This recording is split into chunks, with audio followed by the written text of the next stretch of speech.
things like Confucius and some of those Eastern philosophers and stuff like that. There's so much that is passed down to their talk about, and then so much of the history we have is because so long we're on that train, we're fantastic enough that the Here we go. Here we are. Welcome to another episode of the Joe and Doug Show. It is Cinco de Mayo, and I had tacos for lunch. Will Joe eat any type of tacos? Zero tacos. Zero tacos. No this is zero taco day. Zero taco day. You don't celebrate Cinco de Mayo? You don't have a sombrero in the back? No, not on the agenda for today. Nothing. No, it's just fun, and we were down here for National Day of Prayer, and then slipped over for some tacos before I came here. So I have to talk about this because I think it's important on a couple of fronts. We got to talk about the leak from the Supreme Court. I just think everybody's talking about it, and we often talk about free speech and all of that, and I'm all for less secrecy and more exposure, but obviously a leak like that is not just inappropriate, but probably whichever clerk, justice, whoever did it is probably going to get in some sort of career trouble. I don't know if they'll necessarily go to jail. I don't think they broke any criminal statutes, but there's good possibility that they could be disbarred or impeached or Joe's prediction, you'll never know who it is and they won't get anything. Like Will Smith, he can go slap anybody he wants and nothing happens. Speaking of Will Smith, yes, and we'll come back to the leak from the Supreme Court, but did you see Dave Chappelle got tackled on stage? And they catch the guy in the back, and there's like a picture of the dude's arms like broke in and all sorts of stuff, taken to the ambulance. But did you see Chris Rock come up at the end? It was the best line of the night. He was like, "Was that just Will Smith?" Yeah. See what happens and embolden that kind of behavior. And now everybody thinks if you disagree with somebody, you can go slap them up and it's tolerated. So it's crazy. Yeah, crazy. I didn't see Will Smith's arm getting broken. No. Security did salty not. on that still.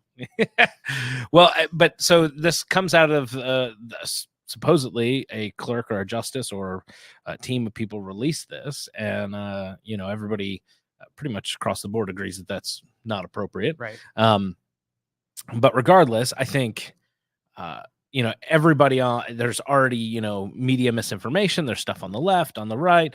There's probably some people that think that us two middle-aged white guys probably shouldn't be talking about a woman's reproductive right to choose. First, I find it fascinating that immediately in the news cycle, we now know what a woman is. I just think that's hilarious. We've established that. The Supreme Court justice that was being interviewed by Congress couldn't define what a woman was, but all of a sudden biology is back intact. We have women's right to choose, and everybody's confident and comfortable that women give birth, and that's the ability they've been given both by their biology and, in my case, by their creator. So, I look at all of this and there's just a lot of noise around it. Bottom line, I think it's going to be really good for us as a nation in the court in the long run. There's a lot of noise right now, but in the long run, it's actually going to depoliticize the court. It's going to send the right to figure this stuff out back to the states.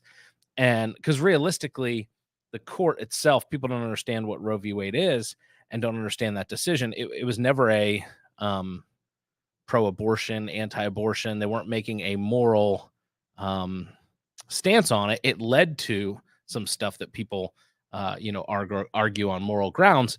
But all Justice Alito said in his leaked decision was essentially that this isn't something that's enshrined to the Constitution. It's not something we should have ever made a decision on. Right. So therefore, we send federalization. We send it back to the states. Absolutely. So he didn't say whether he agreed with abortion, disagree with abortion. He didn't say whether people should be able to choose, shouldn't be able to choose. He didn't tackle or touch any of that.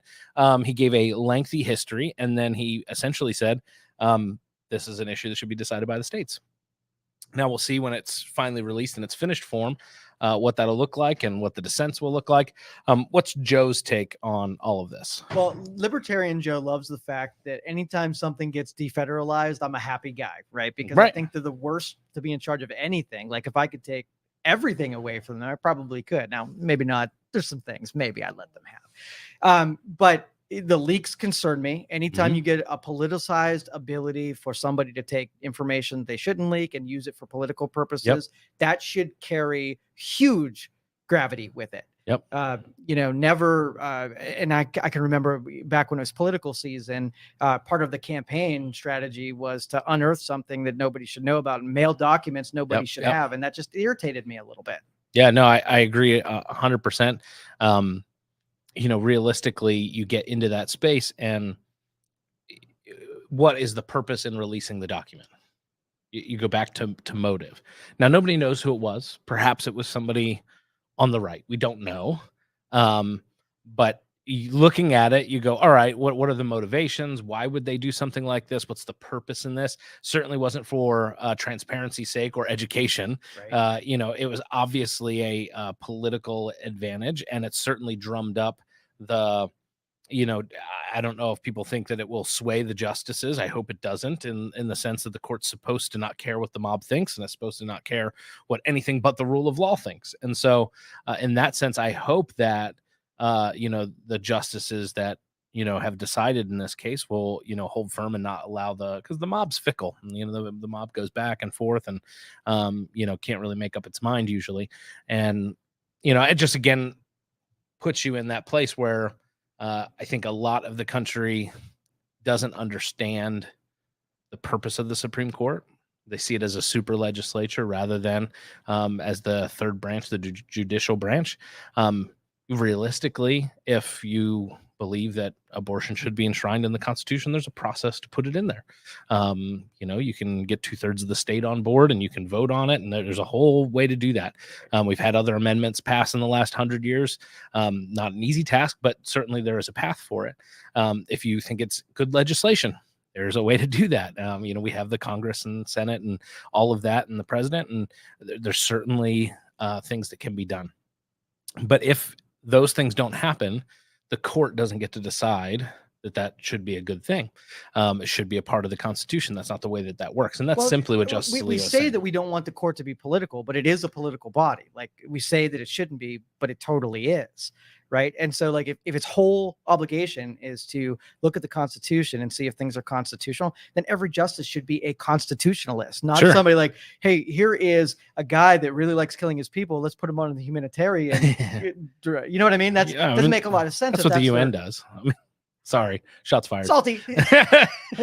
Stick China on there, stick Iran on there, put them on the Human Rights Council. Totally. But then you can't complain that you get sort of the opposite of what the function of the job is supposed to be when you put people on there that hold counter idealistic or philosophical, Yeah, no, I totally get it. I in the long run, I think if this decision holds and it becomes the law of the land that the states get to decide, I actually think it's a really good thing for the country, and I think it's a really good thing for the court.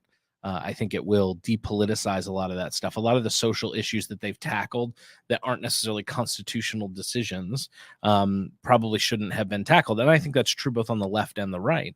And thank God for, a Supreme Court and the structure of our founders that they can overturn some of this bad, previous decisions or even bad legislation. Otherwise, we'd still have slavery. We would still have a bunch of stuff. So thank God that we have a mechanism that can go back and say, hey, I know we did this, but we can correct it.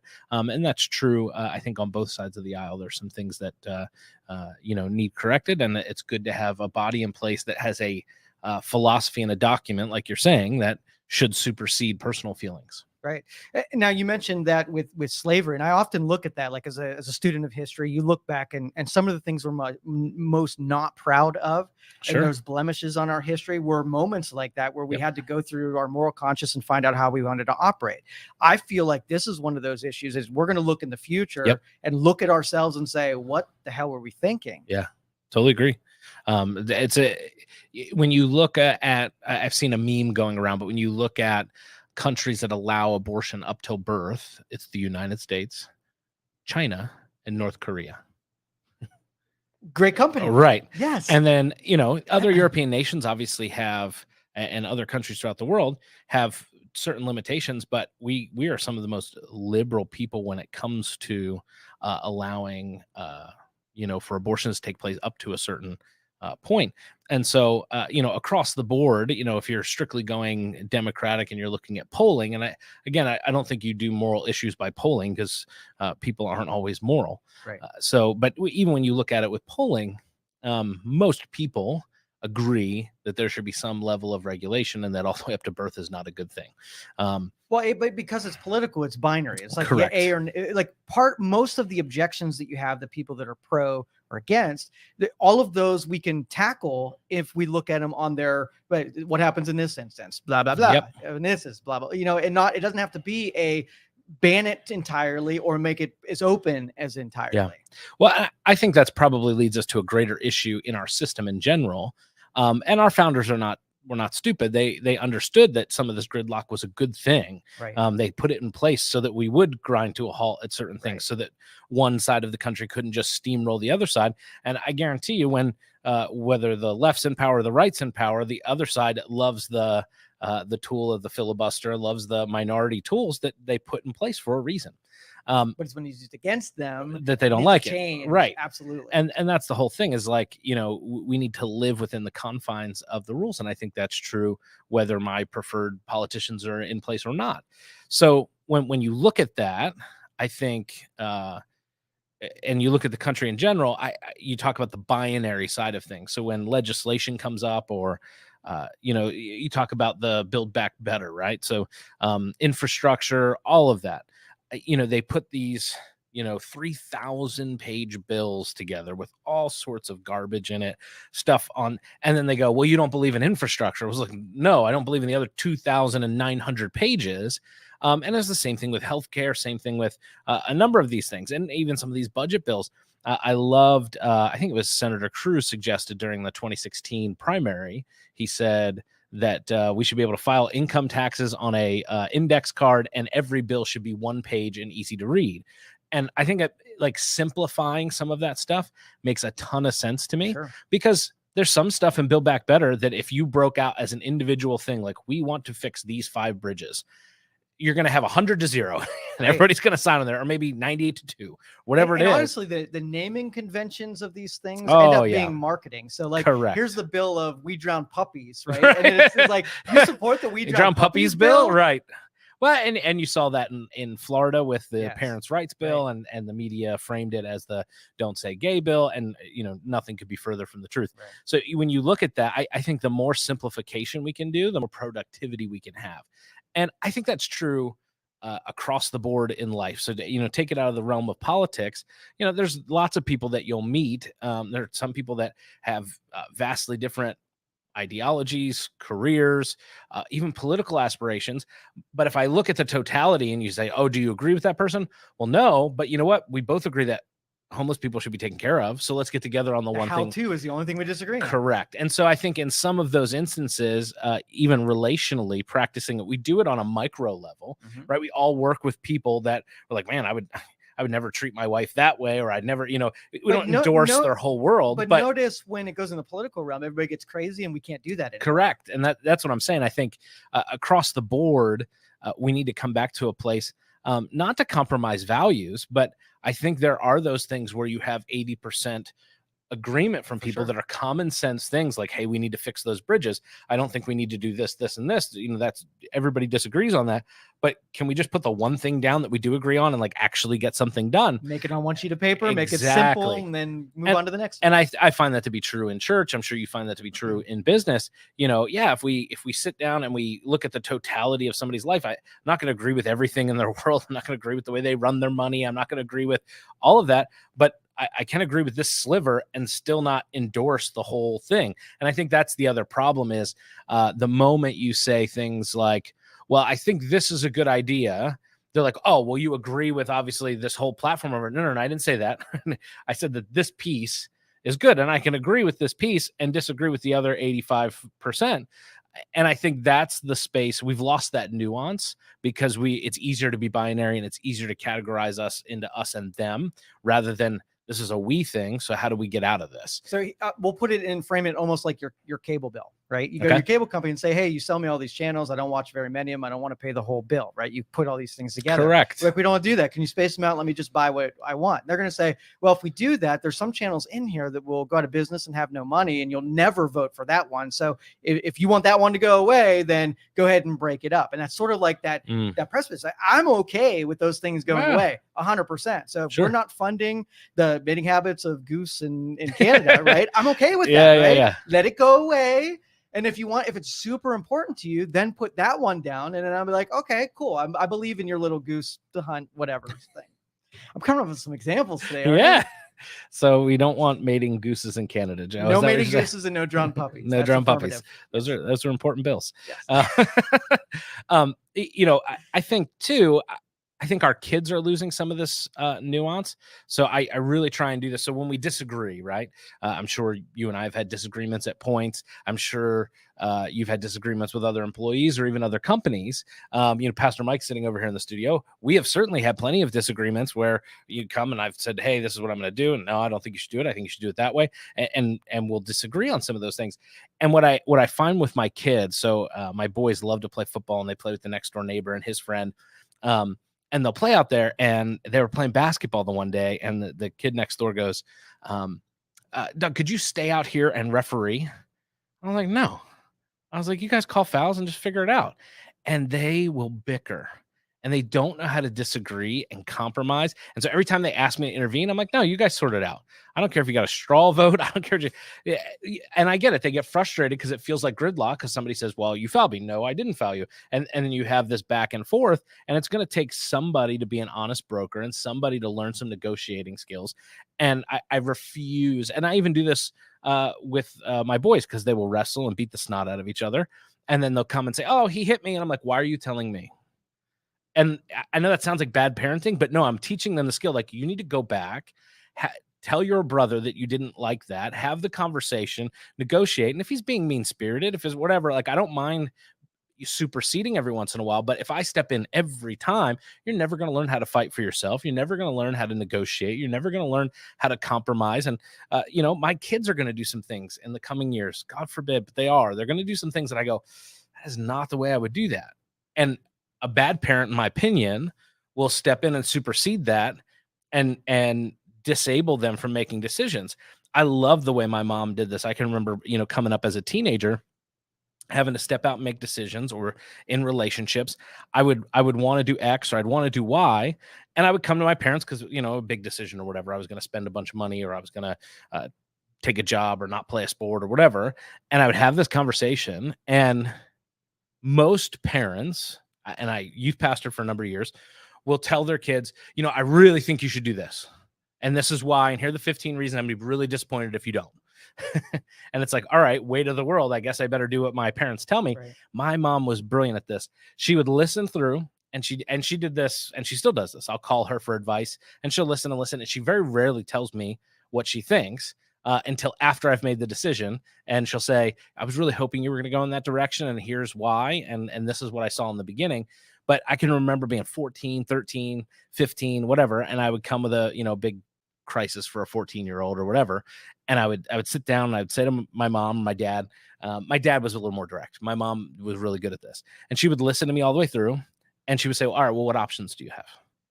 And I can remember, I said, I could do this, or, sometimes I say, well, it's threefold or twofold. I could do this, or I could do that. And I would list out the options, and she would go, okay, if you do this, what happens? If you do that, what happens? And she would just lead me through with questions. And she would say, all right, well, you need to decide, are you willing to do this and have this happen? Or do you want to do this and have this happen? Or do you want to do that and have that happen? Okay, I think I know what I'm going to do. Okay. And then she would sit back and watch. Several times after the fact, she was like, I would have never done what you did. I'm really glad it worked out for you. Or, all right, let's pick up the pieces. This is why this didn't work out the way you wanted it to. But I learned how to make decisions. I learned how to disagree at times. I learned how to navigate my own stuff.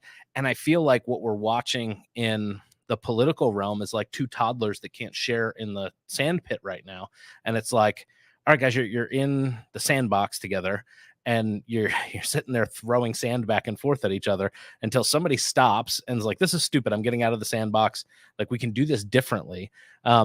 it's one of those things, but it's trickling down, I think, at every level of society. When you want to talk about technology coming into place and all of that stuff that keeps those negotiating skills, relational skills distant, it's certainly a challenge. Well, I think most of that stuff is because there's no like cost or benefit in agreeing or disagreeing. Everything's cheap and free because you're following somebody else's principles. So if you're always standing in waiting for the smart person to decide, then you got to keep looking at the smart person for the rest of your world. But I think we can dedicate an entire show to teaching how to increase your cost of decision making. Best thing to do is what you're doing, is letting both the benefit and the consequence fall on the person making the decision. So if they make good decisions, good things happen. If they make poor decisions, that's trying to. So I had one of our pastors at the church call me, and they were away this weekend and weren't going to be there, and they had somebody to cover their ministry stuff on Sunday, and they were like, they just called me, they're sick, what should I do?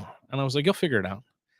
And they were like, I could tell that was not the answer they wanted. I was like, just text me and let me know what you decide to do so that I'm aware. But I said, you'll figure it out. Well, I could do this and this. I said, you could. I said, I trust you to make the decision. And they were like, okay. And we hung up. It was super awkward because they wanted me just to tell them what to do. But you had the conviction even when it got hard on your side, because how easy would it have been just to answer their question for them? I could have made the phone call and fixed it in 30 seconds. But, if you do that, you're disabling people from learning how to navigate that stuff. And it's frustrating sometimes, especially, watching my young kids or watching a young leader or somebody emerging on your team, and they're making a decision. You're going, oh, this is going to hurt. I can't say anything though. This is going to be painful, but they got to learn it. And I'll be there to help them clean it up, because I've cleaned this up for myself, or I've helped other people clean it up before. And I think the older I get and the longer I'm in leadership, I've watched enough people make similar mistakes. And it's one thing if they come and ask for wisdom, because I'm all for, hey, you should learn from other people's mistakes. It's way better than learning from your own. There's a lot of wisdom in that.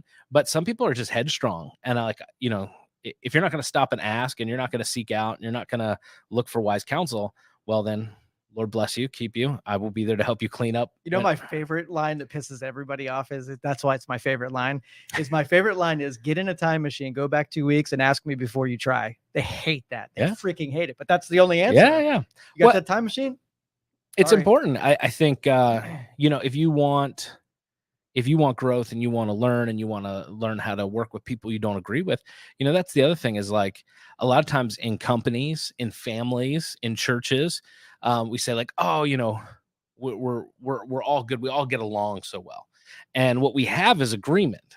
And agreement's great. Agreement's really good. Agreement's fun. It's great when Joe and I agree and we can go to the same event. Like, oh, this is red meat for both of us. That's fun. Right. But we don't have unity at that point. We just have agreement. We don't have unity until we disagree on something and decide to stay together. Yeah. This happens in a ton of marriages. Sure. Like they get together and they're on the honeymoon phase, and oh man, this is so great and she's so awesome. And then all of a sudden you disagree on something. And it's like, all right, well, up until this point, we haven't had any conflict, so it was easy. Well, now we have conflict and we have a choice to make. Are we going to be unified and stay together? And I feel like as a nation, we're watching this play out in big terms, right? So you have two parties that have come to some major disagreements, huge policy disagreements, philosophical disagreements, some disagreements that go to the root and heart of what our nation is and was founded on. I mean, these are not small things. We're not talking about we should put the traffic light at this street and not that street. We're not talking about how-tos. We're talking about whys. We're talking about deep things. And we've come to this spot where we have to ask the question, like, are we going to stay married? Like realistically, you watch the red states are getting redder, the blue states are getting bluer. But if we're all Americans and we're willing to stay in this relationship, well, then we're going to have to figure out and go back to some of these things. But we're getting to a spot where it's like, all right, we've had agreement for a long time, right? Everybody agreed this is, if you went back to the 70s and the 80s and even the 60s for that matter, and you asked people the greatest nation on earth, everybody would answer the United States. That's the freest country on earth. All of those things, there was this pride in your country and everything that it stood for. And now we've drifted to a space where that's not true for every person that lives here. And so then we have to ask that question, like, all right, so we disagree on some things. Fine. Are we willing to work at it and stay married? I mean, that's what it boils down so to. we got to increase the cost, though, of that agreement, because the agreement isn't valuable unless the disagreement has some consequences. So let me give you an example. So let's use a metaphor. So let's just say your kids are playing basketball and they're traveling all over the place. I'm like, hey, before we play basketball, it's par for the course. we play basketball. If we travel and I say you did and you say we didn't, if you make the penalty, we're going to have a duel and one of us is going to die. That means that there's more of a benefit of agreeing than disagreeing, and you want to do one more than the other.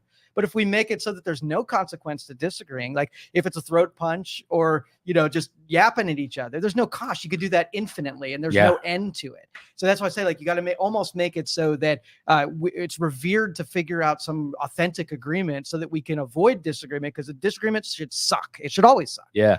So our kids, the sacred cow in our house that we slaughter regularly for the kids is their screen time. They only get 20 minutes a day. And they have to read 30 minutes to get that 20 minutes. And I know we're horrible parents for doing that. I'm sure we'll get a comment or an email. But we do that because and it's not that we don't watch a movie. It's not that we don't do that stuff. But as far as their individual screen time, they're not glued to the Nintendo Switch. They're not glued to Netflix or whatever. They have to earn that screen time, and their homework has to be done. They got to read, etc. And so when they get that 20 minutes, it's sacred for them. Like, they love that 20 minutes. Currency right they there. value it. Yep. And so when, for instance, typically at bedtime, we have a ton of conflict. Nobody's listening, partly because they're a little amped up and they're good kids, but we'll ask them to, hey, we need to go to the bathroom, brush your teeth, whatever. And if I got to repeat that like 4 or 5 times, I'm like, that's it. Nobody gets screen time tomorrow. Nobody's like, wait, I'll go brush my teeth right now. And it's like the single file line. Everybody's lined up. Shh, don't say anything. Dad's upset. But that is like the only thing or at least at this season, that gets their attention, because it's such high value, what you're talking about. So when the boys are constantly bickering or wrestling or whatever, and they're just at each other, I'm like, listen, if this does not end and you guys don't get along, we're just going to not have any screen time tomorrow. Now, unfortunately, sometimes that is a sentence for the parents, because we get 20 minutes, 60 minutes in the case of the boys. And, Charlotte typically will play an iPad game or something kind of, quietly. For her, I'm like, she reads so much. She probably has like infinite screen time from now till she dies, because she's read so much, but she doesn't keep track of it that way. Well, you have good kids. See, I was a manipulator as a kid. So I would pretend to hate things, so you penalize me with things, and I'd pretend to like things that I didn't, so it would be the other way around. So if you said, hey, there's no screen time, I'm like, I don't really like screens anyway. I'm like, checkmate. You would do that. I can totally see you doing that. I can remember lots of instances of that. I never wanted that in the first place. That's right. Break it. Go see if I can. There's that video on YouTube. It reminds me, the dad takes the kid wouldn't cut the grass or something, so the dad takes all of his video games and throws them out on the lawn, and then just starts running them over with the lawnmower. And the kid's freaking out. Oh yeah. And you look at stuff like that. My dad threatened with stuff like that, like, I'm gonna break the Nintendo or whatever. There was one time as a kid growing up, I remember after 8 o'clock, we were not allowed to play. And I'm talking going back like regular Nintendo, like Mario Brothers and Mario Brothers. And just for you. And Duck Hunt. You remember Duck Hunt, right? With the gun and everything.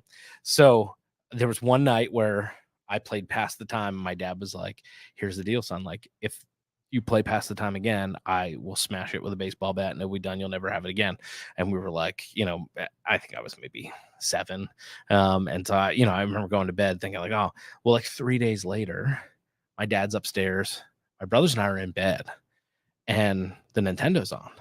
My dad starts, Douglas, I swear to God, if you're on that thing, comes storming down the steps. And I'm like, I'm in my bed. Like, it's not me. My mom's down there playing Duck Hunt.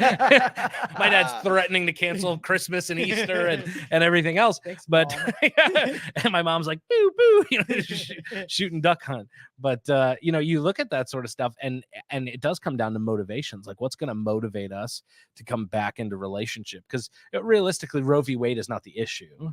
It's exposing the issue that we have some philosophically different ideals between two sides of the country, but I actually think we're closer together than most people think. You and I talk about this all the time. There is this common ground in the middle and most people tend to be not polarizing to the left or polarizing to the right. They tend to be in this middle spectrum. But when they're able to market everything as something divisive, Right. then it feels like everything is divisive because it's all about never see clicks. that Yeah, clicks and money, 100%. Sure. But I feel like people are catching on. Like I feel like the jig's up. Like some of that has been so exposed lately. The last, I don't know, 24 to 48 months. Like it's been so obvious. Like nobody's hiding their cards anymore on either side of the aisle. Like it's very obvious, and they're playing their hands very open. And I just feel like that for a lot of people, they're just unsubscribing to the chaos.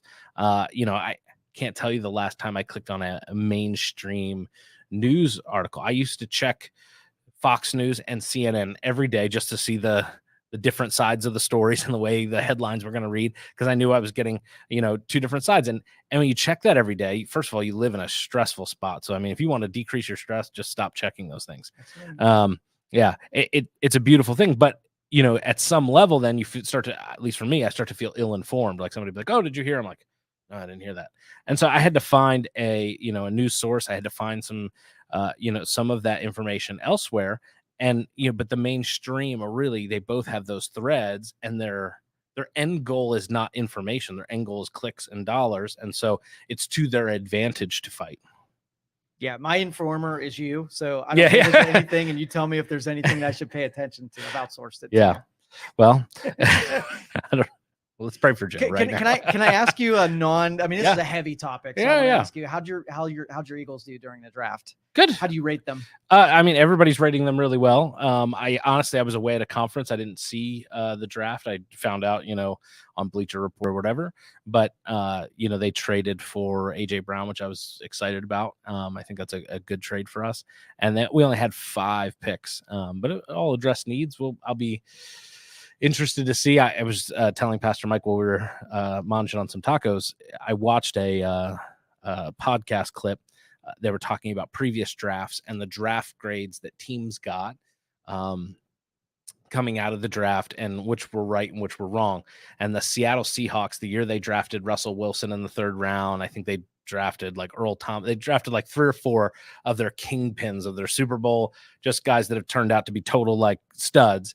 And they got an F grade in the draft because everybody's like, Russell Wilson's not that good. They reached for him. This person's not that.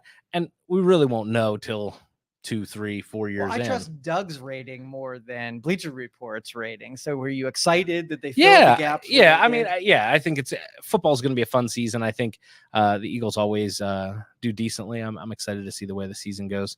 I think the teams that got really, did really well. I loved, some of the moves Denver made. I think they're going to be pretty good. It's interesting that Tom Brady came back. My son Graham is very excited about that. I keep telling him he's going to have to find another place to live if he roots for the Buccaneers, but he doesn't seem to care. No. So I'll be interested to see how a couple of these teams shake out. But it'll be interesting for sure. All right. Yeah. I got nothing on it. I haven't paid attention to anything. So I don't even know. I knew how the Browns drafted, but I really don't have I feel so bad for Baker. Do you? Oh, well, I get it. Like, they went after Deshaun Watson, and everybody's got an opinion on him, and he's got, some legal troubles to say the least. I'm not a Browns fan, so I don't necessarily have a dog in the fight. But, some people are like, I'm never going to a Browns game ever again. And other people are like, oh, we're finally going to win. And, anytime you pick a controversial player, particularly for character reasons, you're going to have that.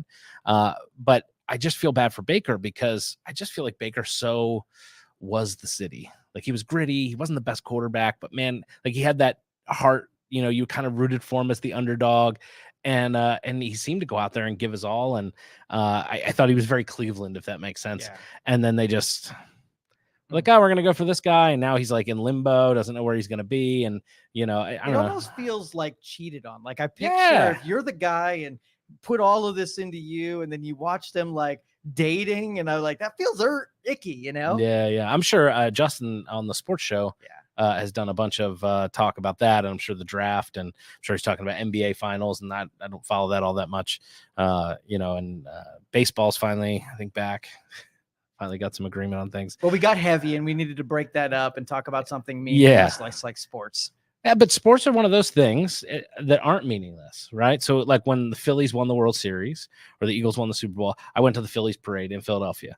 I'm telling you, there were people that voted and people that didn't vote. There were Democrats, there were Republicans, there was everybody in between, but we were all there in our Phillies gear yelling at the top of our lungs. I forget how many. So you're saying if I didn't watch sports for a year, I would shrivel. That's how purposeful it is? No, I'm saying it has a purpose in bridging gaps that aren't bridged otherwise. That's true. Yeah, and so it has utility. Yeah, because rich people watch it, poor people watch it.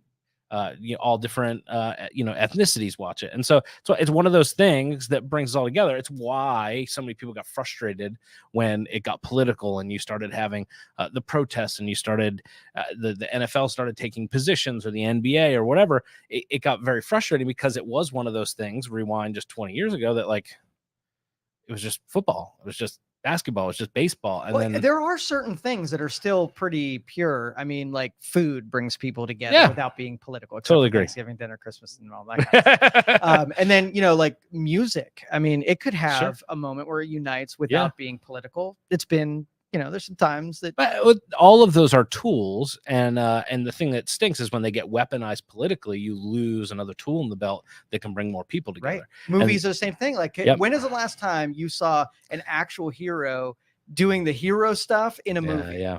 It almost doesn't exist. Yeah. The hero is the person that's the wokest, right? And that's pretty much all.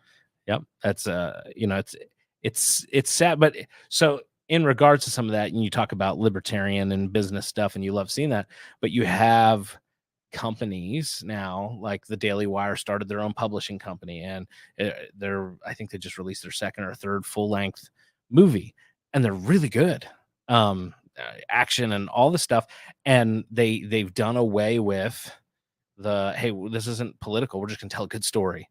This isn't about this, but everybody deserves to be heard, so you can come print your book here. And it's not like those guys at the Daily Wire are sitting around going, well, if I don't agree with this, we're not publishing it. They're giving a voice to people that have been silenced elsewhere. And so it's causing these other organizations, other media to rise up and to print and to create. And I think that's, in the long run, that's really good.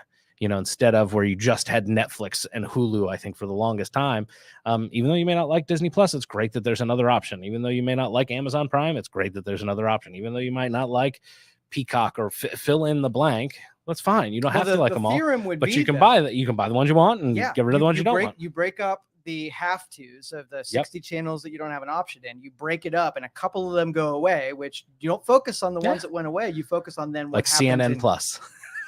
Oh, wow. Sorry, shots fired. It was on the air for like 5 minutes, and they put $100 million into it. They needed your support. They couldn't do it. No, it's garbage. I don't do garbage, Joe. All right. Well, anyway, Joe and I disagree on a lot of things. We're going to do a show where we disagree. We have to. I will even disagree for the sake of the show. If I really agree, we'll just do a fake disagreement show. Universal basic income, or we'll pick a topic that's charged, and we'll pick different sides. And I think it's good. See you guys. Thank you for listening to this show on Youngstown Studio. If you like our programming, we invite you to subscribe to our YouTube channel, follow our Facebook page, or subscribe to your favorite podcast platform like iTunes or Spotify. This is original Youngstown content, and we would appreciate you sharing the videos and the word about us. Thank you.